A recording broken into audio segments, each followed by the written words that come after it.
Welcome to episode 3. We're making a hot salad today, chili lime hot corn salad, one of my personal favorites. Going to use a lot of knife skills for this one. So we're going to start with a dice. We're going to dice our red onion. We're going to dice our tomato. We're actually going to mince our jalapeno. We want that one extra small. And then we're going to add our corn, about 1.5 cups frozen corn. And right now I'm going to show you how I want you to do that dice with the bell pepper. So just half a bell pepper.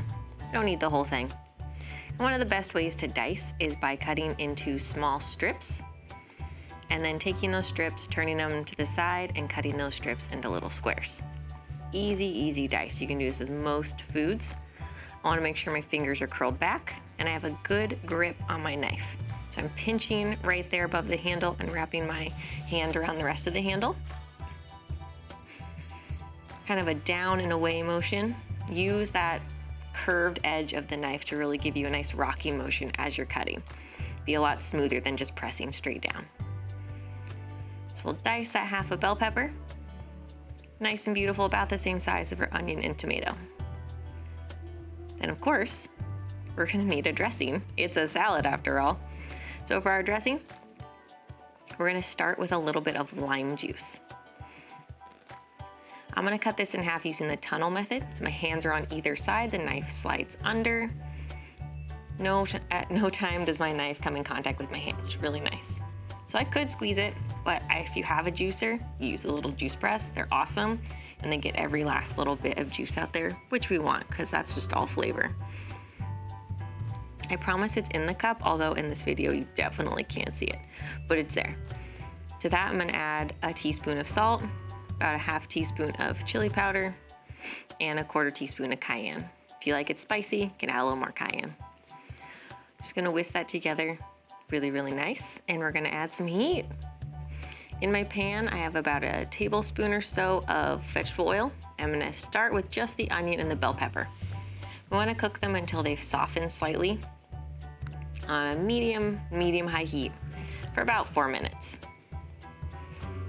Once they've started to soften a little bit, I can add the rest of my ingredients. And while I'm doing that, I'm gonna give you some really interesting history on corn from Mr. Korea. All right, I'm gonna tell you about the legend of corn as according to the Aztecs. The ancient legend tells the story that before the arrival of the god Quetzalcoatl, the Aztecs only consumed roots and game animals, just things that they could find, rabbits, deer, dogs, I don't know, whatever they could find around them. They didn't eat corn because it was beyond their reach, hidden behind the massive mountains surrounding the city. The other gods had already sought to part the mountains. They tried to move them physically because they were strong, but they couldn't move them and they couldn't gain access to this precious food. So the Aztec people sent their priest to ask Quetzalcoatl to help them get the corn.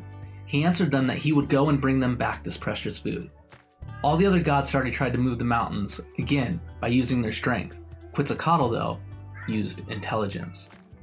Quetzalcoatl was transformed into a small black ant, and in the company of a red ant, he made his way towards the mountains. After several days, Quetzalcoatl arrived at the back of the mountains where he found the corn, and being an ant, he took a grain between his teeth and began his journey back. Once he returned to his people, he handed over the grain of corn to be planted. From that day onward, the Aztecs were devoted to cultivating and harvesting the corn plant, and thus becoming a strong people, full of riches and achieving an impressive development of beautiful cities, temples, and palaces, all thanks to corn. Thank you so much for that history lesson. Interesting lore. Once you've added your fresh cilantro, there's a lot of ways you can eat this.